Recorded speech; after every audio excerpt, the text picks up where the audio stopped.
Dia disalibkan, mati, dan dikuburkan. Tapi, apakah ini akhir? Ini bukan sekadar kisah, ini adalah kemenangan yang mengubah hidup kita.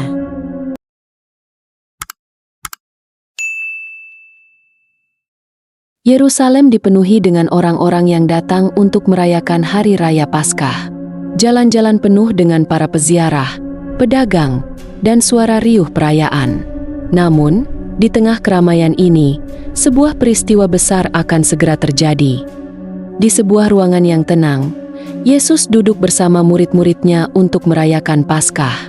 Dengan penuh kasih, Ia mengambil roti, memecahkannya, dan memberikannya kepada mereka. Suasana berubah ketika Yesus mengungkapkan bahwa salah satu di antara mereka akan mengkhianatinya. Para murid terkejut, hati mereka dipenuhi dengan kebingungan dan ketakutan. Di malam yang sunyi, Yesus pergi ke Taman Getsemani. Dengan penuh kesedihan, Ia berdoa kepada Bapanya, memohon kekuatan untuk menghadapi apa yang akan datang.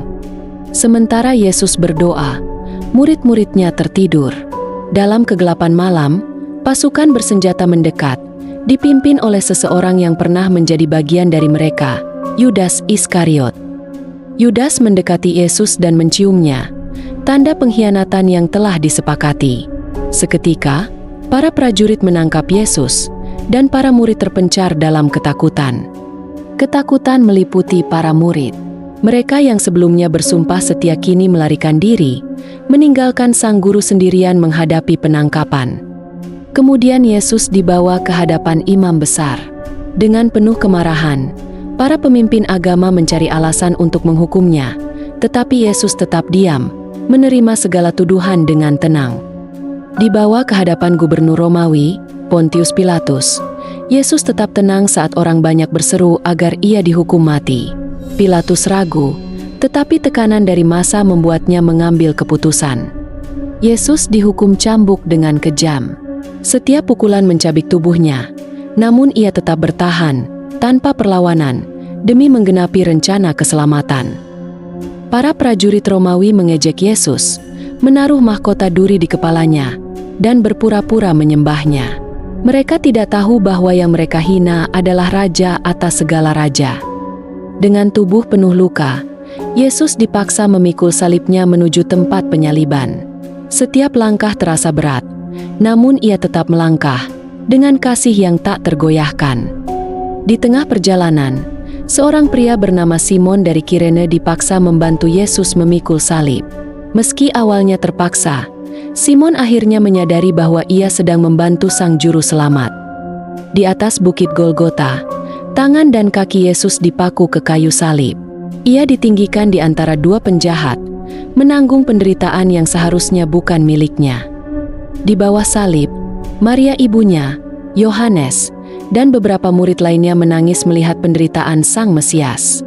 Kesedihan memenuhi hati mereka saat mereka menyaksikan penderitaannya. Tiba-tiba, kegelapan menyelimuti seluruh negeri. Dengan suara terakhir, Yesus berseru, "Sudah selesai." Dan di saat itu, Ia menyerahkan nyawanya kepada Bapa. Saat Yesus menghembuskan napas terakhir, tabir bait Allah terbelah dua dari atas ke bawah, menandakan bahwa penghalang antara manusia dan Allah telah dihancurkan. Yusuf dari Arimatea dengan penuh hormat mengambil tubuh Yesus dan membaringkannya dalam sebuah makam yang belum pernah dipakai. Batu besar digulingkan menutup pintu makam itu. Hari ketiga, sebelum fajar menyingsing, bumi bergetar. Batu besar yang menutupi makam Yesus terguling, membuka jalan bagi kejadian paling menakjubkan dalam sejarah manusia.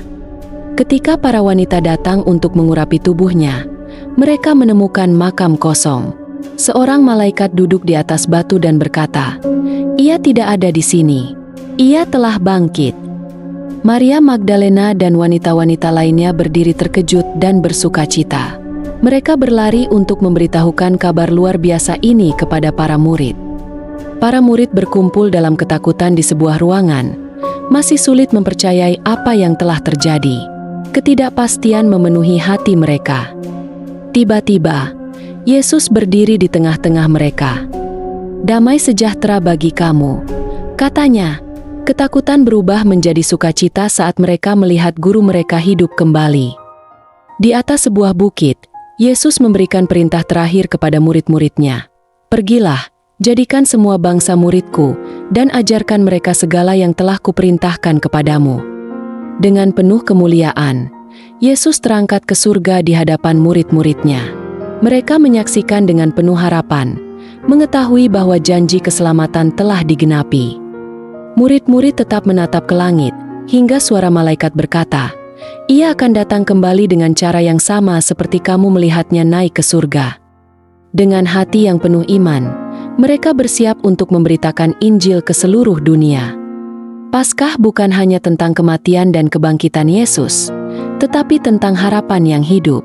Pengorbanannya membawa kehidupan baru bagi siapa saja yang percaya. Tapi sekarang pertanyaannya, apa arti kebangkitan Yesus bagi hidupmu? Bagaimana kisah ini mengubah caramu melihat kasih, pengampunan, dan harapan? Pikirkan, renungkan, dan berikan pendapatmu di kolom komentar. Karena Paskah bukan hanya kisah yang kita dengar, tetapi kebenaran yang harus kita hidupi. Selamat Paskah!